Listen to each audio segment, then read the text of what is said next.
morning, or depending on when you're watching this, good afternoon, good evening, or good night. My name's Ross, and as always told, out of Voice-O-Radio. So today, we need to be taking a look at the top 10 fairy cards. Top 10 fairy Pokemon in the history of the Pokemon trading card game. And of course, we know that this list is going to be fairly static now because, well look, formats change. Cards get better or worse. But we got the news yesterday that we're not getting any more fairy Pokemon. Fairy Pokemon aren't coming back in a trading card game. Fairy Pokemon are gone. That's a little bit sad, but I figured, well, might be nice on the way out to take a look at all the fairy Pokemon we've ever had, bearing in mind they only came around in the X and Y base set, so we don't actually have that many of them, at least compared to a lot of the other typings, and go, right, what's actually been the best? Now, there are a couple that I'm deliberately not putting on the list. The Bench Barrier Mr. Mime, I like it. Good card. But it's just an alternate type reprint, really, of the Psychic Mr. Mime. So, no. Not doing it, ladies and gentlemen. Not doing it. Similarly, there is the ALOLAN Ninetales from Team Up. Good Pokemon, seen a fair bit of play. But it is literally just an alternate type reprint of a water card. And if we're just taking 10 fairy Pokemon from the history of the game, I'm not doing alternate type reprints that just happen to come back as fairy Pokemon. No. That seems a little bit rude. Now, one card that I really wanted to put on the list was the ALOLAN Ninetales from Cosmic Eclipse. It was doing alright in Japan pre-Sword and Shield. I'm really not seeing a huge amount of love for it post-Sword and Shield. Doesn't mean it's not a good deck, just means I'm not seeing it out there. 0 energy, and it does 10 damage for each Pokemon tool in your discard pile. I am super excited to play with this. As soon as we get Sword and Shield, and we've got cards like Quick Ball and Evolution Incense, which are going to help us to build decks again with non-GXs, I'm all over it. I'm psyched. I'm loving it. As it stands at the moment, nah. It's not good enough pre-Sword and Shield. But until we get those other cards, it's just not going to end up being good enough. Which is very sad. My personal top 10 list, oh my goodness, it's getting on it. But it's not getting on it as it is, ladies and gentlemen. So, let's look at a few cards that were pretty good but never made it. XERNEAS Prism Star. Big fan of XERNEAS Prism Star. I like XERNEAS Prism Star. I always said, as soon as it was revealed, it should be a one-of in every fairy deck moving forward. The ability says that when it moves from your bench to become your active Pokemon, you may move any number of energy from your other Pokemon to it, and then for free energy you do 160. Heatran-GX has the same ability and is a staple in fire decks, but it's also got the GX attack that if you put enough energy on can KO anything, and that's the thing that XERNEAS is really lacking here. While we're looking at XERNEAS cards that didn't actually make it, how about Rainbow Road XERNEAS, although it was actually called Rainbow Force XERNEAS. It did 10 damage for a fairy double colorless, plus 30 more for each different type of Pokemon on your bench. This was the one deck that really made use of all those dual type Pokemon, like Bishop, like Galvantula, and of course the only basic one we ever actually got was Volcanion EX. It seemed destined to be great. Now, it was a bit awkward because you had to kind of hit a max elixir around the double colorless energy to get it rolling. It didn't really have enough bulk, at least compared to how much effort it took to get the energy on, but it really could do a lot of damage. We weirdly did have a Magearna card released, which was basically a perfect counter to it, and that amused me greatly, but unfortunately this deck was, it was never quite good enough, unfortunately. Another card that didn't make it on there that isn't XERNEAS is the promo Tapu Lele, and I may well end up regretting this one. But again, it's an alternate type reprint. Now, when I say promo Tapu Lele, weirdly enough, the fairy one wasn't actually a promo. That one was released in Ultra Prism, but it was just an alternate type reprint of the Psychic promo, which was initially, the promo I mean, extremely hard to get hold of. It's a really nice card that lets you rearrange all of the damage counters on your opponent's Pokemon, and it was a great use for counter energy. It was a very fun card, but it never really was good enough, unfortunately. It saw play in a bunch of decks, but either it wasn't good enough or it's an alternate type reprint. Either way, I'm not putting it on the list. And Whimsicott GX, now this was the most difficult cut from the list. Whimsicott GX was a phenomenal card. It's got that lovely ability whereby if your opponent tries to attack you, they have to flip a coin, and if heads, you prevent all the damage. You pile energy on, you do 10 damage plus 30 more for each energy attached to it. Great use of triple acceleration energy, and it's got the same GX attack as Metagross but on a stage 1. Love the card. People played it, people saw success with it, but I don't think it's good enough to make the top 10 cards ever. And there was actually, while we're here, there was a Mimikyu, the one from Team Up I liked very much, that's got the copycat attack, whereby you can just copy a non-GX attack your opponent used.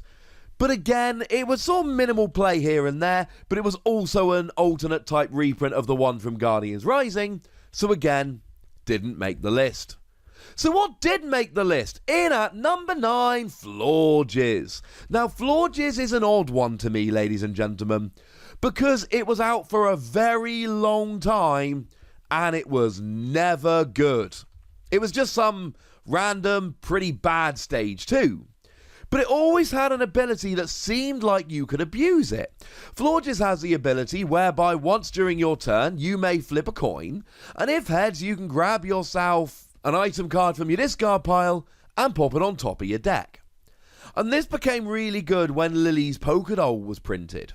Because Lily's Pokédoll is an item card, but when you play it, it acts as a 30 HP Pokemon that, crucially, does not give up a prize. See where we're going with this? You just use FLORGES to recover it over and over again. It's actually become one of the best decks. I mean, at the moment, pre-Sword and Shield, it is pretty much the only decent Stage 2 deck we've actually got. It's a good deck, it's a good Pokemon, and it very much earned its place on the list. In at number 9, Mega Gardevoir-EX. And I'll be honest with you, there's 2 of them. Which one? Doesn't really matter, they're both good, so let's have a chat about both of them, shall we? Although weirdly, I've got no real love for Gardevoir-EX. Now, my favourite of the 2 was the dual type, the Fairy Psychic. 1 Fairy Energy, 1 Colourless Energy, 110 damage, discarding as many bench Pokemon as you like, and doing 10 more for each bench Pokemon discarded. Well, the energy could get on there really easily using Mega Turbo, that helped.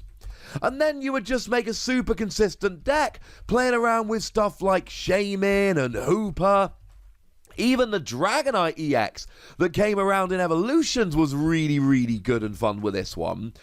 And you would just pepper Pokemon down onto your bench, get rid of them with Mega Gardevoir, and then just reuse them and just keep going. And you could play really cool stuff here like the Hawlucha that made your opponent switch their active Pokemon, or the Rattata that discarded their tool. It was a really fun deck and one that I liked very much indeed. Now, the other Mega Gardevoir was not quite so easy to use. 1 Fairy, 2 Colourless Energy, 30 damage for each Fairy Energy attached to all of your Pokemon.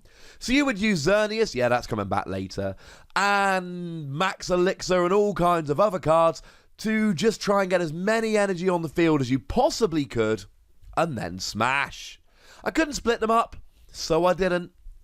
In at number 8, ALOLAN NINETALES-GX. Now, this was a real flash-in-the-pan card. It was, for a short period, one of the best cards in the format. Nobody really plays it anymore. But it's got the phenomenal ability, Mysterious Guidance, when you play it from your hand to evolve one of your Pokemon, search for 2 item cards and put them into your hand. The ease with which you could get rare candy and maybe something to search out at Stage 2 made it really good in Stage 2 decks, but it was just at the centre of a whole bunch of decks. Then, of course, both the attacks could be used for a Fairy and a Colourless, so we literally had people using a combination of Energy Spinner and Counter Gain if you were behind on prizes, and it had a GX attack that could get a straight one-hit KO on any Ultra Beast, although the new Silver Ally literally stole that GX attack, it's exactly the same. And we're left with just a really good all-around Pokemon with a lot to love. In at number 7, maybe my personal favourite, it's Granbull. I love Granbull, and I don't think you can tell the story of fairy Pokemon without talking about Granbull. It had an extremely unique attack, whereby you could do 160 damage for a single energy on a stage 1 Pokemon if you had 0 cards in your hand. If you had a completely empty hand, you could do 160 for a single energy. It was wonderful. It was awkward, don't get me wrong, but we made it work. It did well in a bunch of tournaments. It won a bunch of tournaments. It was one of the kind of decks that did well in bigger tournaments and won littler tournaments, but it was a very, very fun deck. Although the mirror match was kind of boring. It was just first person to whiff a KO loses, but also going first gave you a ridiculous advantage. We loved Granbull. It made us play around with really weird cards like Diantha and Red's Challenge, and really try and make sure we can discard cards from our hand so that we're not stuck with unplayable supporters, etc. It made us play our hands out in a super awkward way, but I loved it, and I'm sad that it's gone. In at number 6, SYLVEON-GX. Now, SYLVEON-GX is a weird one because it's just a deck in and of itself. It doesn't do anything else, doesn't get teched into anything else. You play SYLVEON-GX or you don't. To be fair, it did make it into Gardevoir decks for a little while, but then you really struggled to tell those decks apart. Is it a Gardevoir deck? Is it a Sylveon deck? Who really knows? Yes, obviously Gardevoir's on this list. We'll get to her in a moment. Sylveon really was played for the magical ribbon attack. You got to search your deck for any free cards and put them into your hand, and then shuffle your deck. It was a phenomenal attack, and you could just use it to search for whatever you want. People played it with Crushing Hammer to get rid of energy. People played it with gusting cards like Guzma or pretty much anything else to constantly gust your Pokemon. It was generally a disruption deck that could search for anything that would be useful for trying to hurt you. Now, it still did have an attack that did 110 damage when you added a double colourless. And of course, we had a really quite nice GX attack, PTCGRadio, whereby you got to take 2 of your opponent's bench Pokemon and all cards attached to them, and make your opponent put them into their hand, which just slowed them down. It was a lot of fun. This did have big showings at big tournaments. It's pretty much gone away now. To be fair, having that old Eevee with Energy Evolution from Sun and Moon really did help, because you could just attach a Fairy Energy and immediately evolve up. But make no mistake about it, this was a phenomenal Fairy Pokemon. In at number 5, the Slurpuff from Phantom Forces. This was, along with Seismitoad, one of the very, very best decks in the entire format. You see, what it allowed you to do was draw a card. But if it was active, you drew a second card. The thing is, Seismitoad was a fully oppressive deck.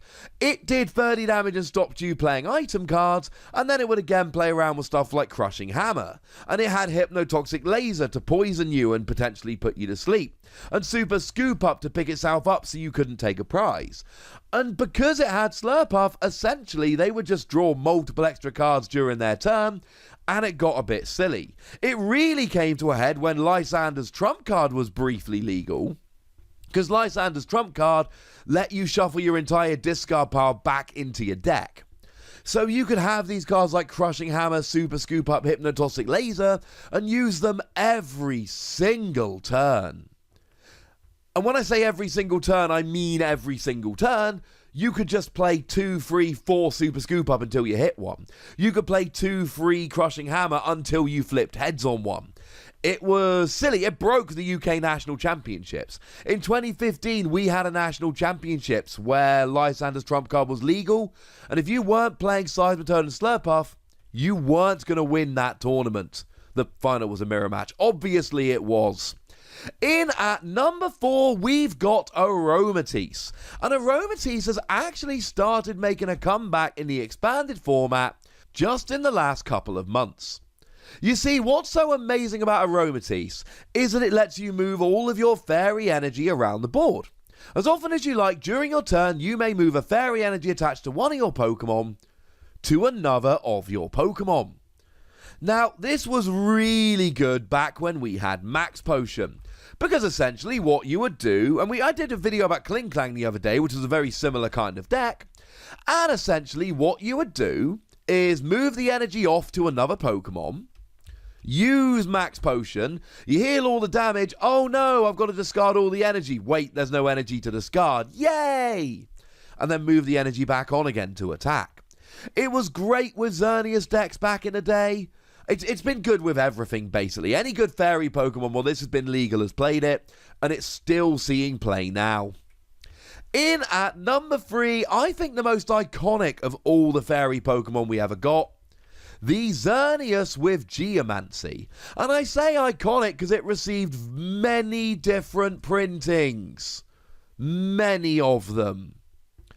It even got a proper reprint in Steam Siege, which was kind of fun. The point is, it had the Geomancy attack. And Geomancy let you search your deck for 2 fairy energy and attach 1 each to 2 of your bench Pokemon. Cool. It was phenomenal for energy acceleration. And I saw XERNEAS players quite a lot choosing to go second so that they could get the turn 1 Geomancy. Of course, it's always a risk. You might not be able to get it in the active, but you could most of the time. Most of the time you could. And the point was that it was just energy acceleration. It was phenomenal.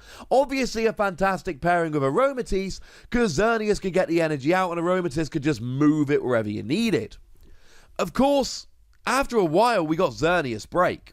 And then all of a sudden, XERNEAS became its own deck and you could play Quad XERNEAS. Once again, Max Elixir was phenomenal in that deck. And for a minimum 2 energy, you did 20 damage for each energy attached to all of your Pokemon. And it was energy, not fairy energy, so double colorless energy counted twice. And it was just a deck that absolutely smashed. But it wasn't just that deck. This XERNEAS popped up in so many decks over the years. It was kind of fun. And it just kept getting reprinted. Like over and over again. In at number 2, Gardevoir and Sylveon. Probably the 2 favourite fairy Pokemon amongst the Pokemon community. If you ask people to name their favourite fairy Pokemon, most people would either say Gardevoir or they would say Sylveon. Well, this deck had them both. And Gardevoir and Sylveon has been one of the top decks, really since Gardevoir and Sylveon actually came out. For 1 energy, you get to search your deck for a couple of energy and attach them to your bench Pokemon. Then for 3 energy, you do 150 and get to move the energy around. Kind of fun. Now, 3 energy, 200 damage as a GX attack was underwhelming, but with 6 energy, not only did you do 200 damage, but you made your opponent shuffle their entire hand into their deck, at which point you would drop Chip Chip Ice Axe to try and make sure they didn't top deck anything good. This was legal with the Fairy Charm, so you could drop something like a Fairy Charm ability to make yourself immune to any EX or GX with an ability, like, for instance, Mewtwo and Mew. And what we ended up with here was just one of the very best decks in the format. Yes, obviously against a good metal deck, it wasn't going to last very long. It didn't really have energy acceleration outside of the first attack. But what it did have was energy acceleration with the first attack, moving energy around with the second attack, and then just going for it. It really was crazy good, and it still is crazy good. But in at number 1 is Gardevoir-GX. It won Worlds, for goodness sake. And not only did it win Worlds, it won Worlds right as it was released. Gardevoir-GX was one of the very best decks for pretty much its entire lifespan. It won the World Championships, but it also saw a fair amount of play, success and love. With Zoroark, it took down an international championship, and that's a pairing that wasn't supposed to work. But Gardevoir-GX is one of those Pokemon where every part of it is good. Except the 230 HP, that's low for a Stage 2 GX. The ability lets you attach an extra energy during your turn, that's good. The attack does 30 damage for each energy card attached to both active Pokemon, so you can pile energy on, yes, it includes double colorless, or you can punish your opponent for piling energy on. And then the GX attack lets you shuffle 10 cards from your discard pile into your deck. It means that decks trying to mill you out are going to have a very difficult time to do so, but it also means that you can play cards and then reuse them. And it was played many different ways. We saw Speedless trying to get energy on and smashing. After a little while, we actually all went to Max Potionless, where the goal was to have just one energy on, maybe two, not hitting for much, but bearing in mind you also did an extra 30 for each of your opponent's energy, but then constantly using Max Potion. And if you play 4 Max Potion combined with the GX attack, that's 8 Max Potion. That is 8 of your opponent's attacks getting completely negated. It's fantastic! Now, I wouldn't be upset if you swapped around Gardevoir-GX and Gardevoir and SYLVEON-GX. I really wouldn't. You could go either way with them. I think that the fact that it won Worlds and the fact that it was the top deck does put it a fair bit above Gardevoir and Sylveon. For me, it's a clear number 1. But I understand that the fact that Gardevoir and Sylveon has been a very good deck since it came out will mean that some people might want to put it up there. Although I do think they are a clear number 1 and 2. But hey, it's not just my opinions I want to hear. It's your opinions. So let me know in the comments section. Tell me which you think should be higher. Tell me which you think should be lower. Though remember, if you're going to raise one, you've got to drop one to make space for it. And of course, if you put a full top 10 list down below, we can be friends. Go nuts in the comment section, but please remember the rule. Be nice, would you? And then make sure you like this video, subscribe to this channel, follow me on Twitter at TheWassy, and Twitch for some live action at twitch.tv/PTCGRadio. If you want to support the channel, get some bonus podcasts and all that good stuff, head on over to patreon.com/PTCGRadio, where you can do exactly that. And please do make sure you're checking out youtube.com/WassyPlays, where you can find out about a whole bunch of games that don't have Pokemon in, but are still pretty gosh darned awesome. But by far the most important thing is always, look after yourselves till next time, would ya? Thank you very much for watching. My name's Ross, and you've been watching PTCG Radio.